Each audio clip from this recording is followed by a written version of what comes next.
y empezaron a moverlo. Y tú veías el coraje y el rencor de todas esas personas.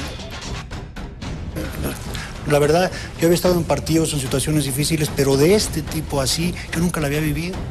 Yo creo que muchos de mis compañeros tampoco. Conoce el infierno que pasaron los seleccionados en Haití en 1973. Luces, micrófonos, que comience el salseo.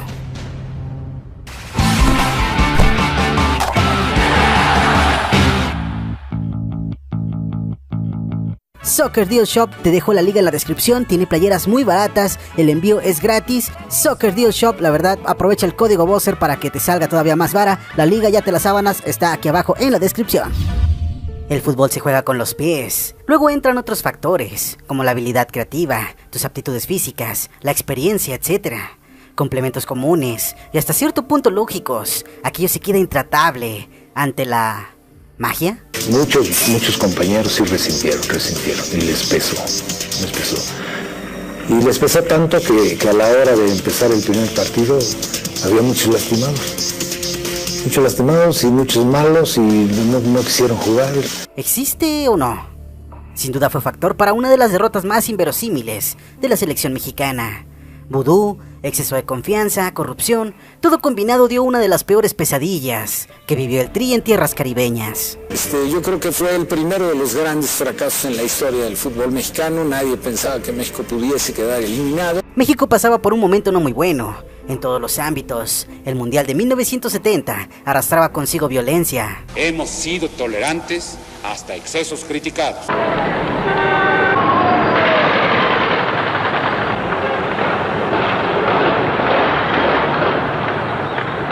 Problemas económicos, devaluación del peso, casi inminente, un futuro nada prometedor.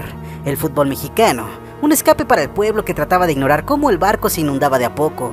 Ser sede del Mundial le había dado la primera participación de la selección en 40 años de los Mundiales a la segunda ronda. Allá va Peña.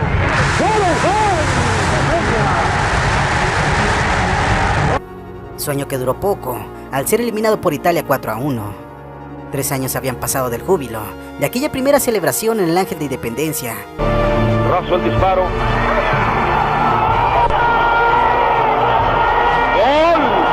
¡Gol! ¡Lo sorprendieron! El campeonato de la CONCACAF, antecesora de la Copa Oro, esta eliminatoria otorgaba un cupo al Mundial.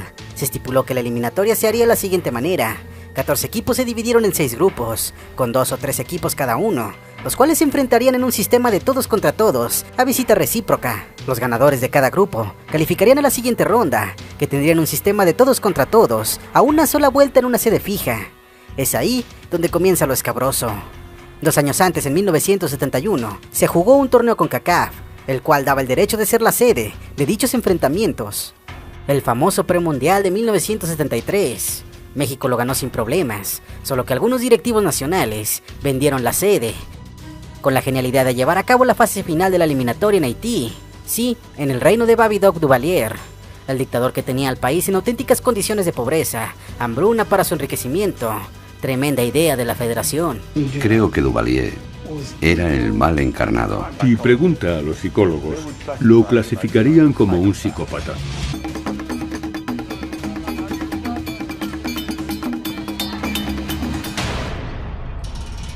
Desde ahí se asomaban las intenciones de la CONCACAF por forzar el pase de un país del Caribe en el Mundial.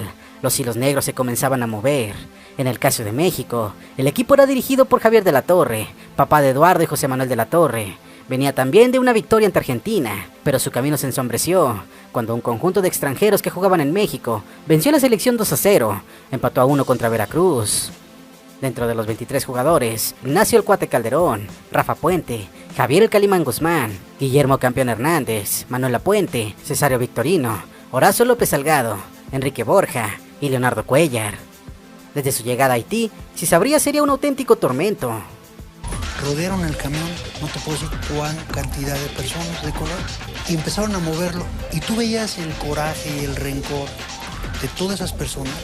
Decías, bueno, ¿qué está pasando? Porque tú no sabías.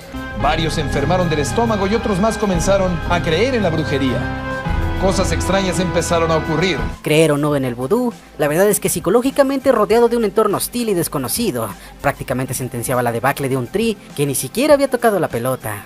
Aquí en México se había hecho un reportaje y habían hablado muy mal de Haití. Recortaron el periódico, le pusieron otras palabras de alguna manera y los pegaron en todo Haití. Eso antes de que nosotros llegáramos. Donde hablaban terrible y horrible de lo que es Haití. No solamente a nivel futbolístico, sino a nivel su vida, su forma de vivir, su gran represión y todo lo que pasaba alrededor. ¿Quién filtró la noticia? ¿Con qué fin? ¿Cuál era la necesidad de crear un ambiente tan desagradable para la selección, que no se encontraba en su zona de confort? El 30 de noviembre se dio el primer pinchazo, un empate a 0 contra Guatemala. Los haitianos festejaron, primer punto que pierde México. El plan de que el Caribe estuviera presente en el Mundial parecía ir de viento en popa. 3 días después, la confianza estaba mermada. 1-1 contra Honduras, que encerró 8 jugadores en la portería. Muy complicado ganar así. Más cuando el primer gol lo marcó Honduras, tras un error en la salida por la derecha. Esta jugada de error de la defensa lo salva Chula Gómez y el zurdazo de Tamaco Farro para vencer la portería seca. Conforme pasaba el tiempo, empezaron a crecer las sospechas. Le anularon 4 goles a Trinidad y Tobago ante el anfitrión Haití, quien ganó 2-1 al final. Por su parte, México veía un poco de luz al vencer 8-0 a Curazao. Sin embargo, las maldiciones y amenazas del pueblo haitiano habían cobrado factura. El cuate Calderón se cortó el dedo pulgar al abrir una botella de refresco. Esta de la nada se reventó en su mano. Varios jugadores vieron con mal presagio aquel extraño accidente. Vudús y cosas por el estilo. Que yo no creo mucho en eso, pero creo mucho en la fuerza de la mente. Entonces hubo mucha de esa carga negativa en todos sus aspectos. También la alimentación jugó un factor. Como país estaba sumido en la pobreza. Haití no ofrecía la mejor comida y el campo era un auténtico potrero. A la lesión del cuate se le sumaba la de su segundo portero en una desafortunada intervención. Rafa Puente, en una salida por el balón, chocó contra un delantero rival y cayó de cabeza. A estas lesiones se le añadirían con el paso de los días las de Horacio López Salgado, Enrique Borja, Héctor Pulido, Ricardo Chavarín y José Delgado, por citar solo algunas de las lesiones. Ante todo esto entra la duda, ¿en realidad eran lesiones o solo el miedo que corría por las venas de los jugadores? Fue una selección mal orientada, mal llevada, mal trabajada. Yo sentí que no había dirección. Luego de aquella victoria de 8-0, viene un mal relajamiento de la selección.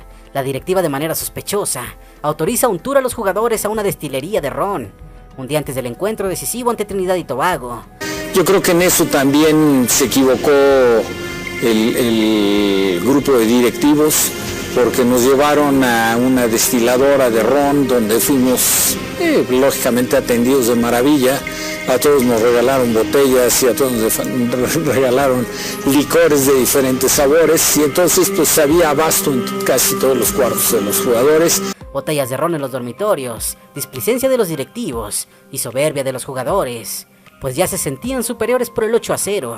Con ese ambiente, el 14 de diciembre, cayó una noche que no amaneció aún. Muy cerca de la calificación el cuadro de Haití en caso de que México no pueda conseguir la victoria hoy. Está formada la barrera, todo México está atrás y prepara el equipo de Trinidad el disparo. ¡Gol!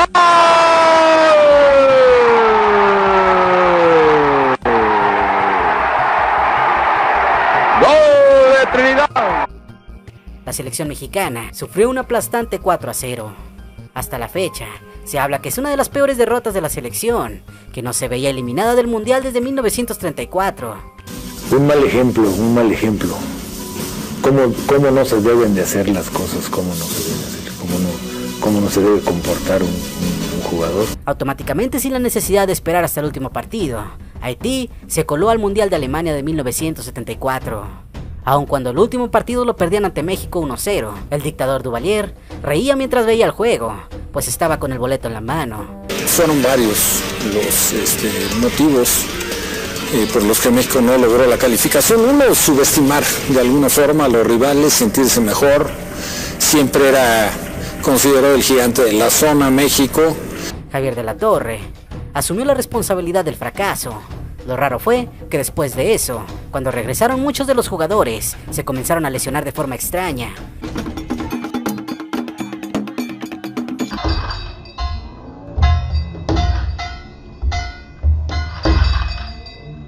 Esa selección quedó marcada por la magia negra. El vudú estaba haciendo de las suyas. El centavo Muciño murió meses después de aquel premundial. Rafa Puente tuvo un derrame en una vena de una pierna luego de su regreso. Solo 2 años después, lo obligaron a retirarse. Manuel Lapuente, de regreso, no pudo encajar de nuevo en su amado Puebla y es transferido al Atlas, donde solo jugó 2 años más. Se retiró. Por su parte, Haití en ese mundial cayó derrotado finalmente por Italia 3-1, perdió 7-0 contra Polonia y perdió 4-1 contra Argentina.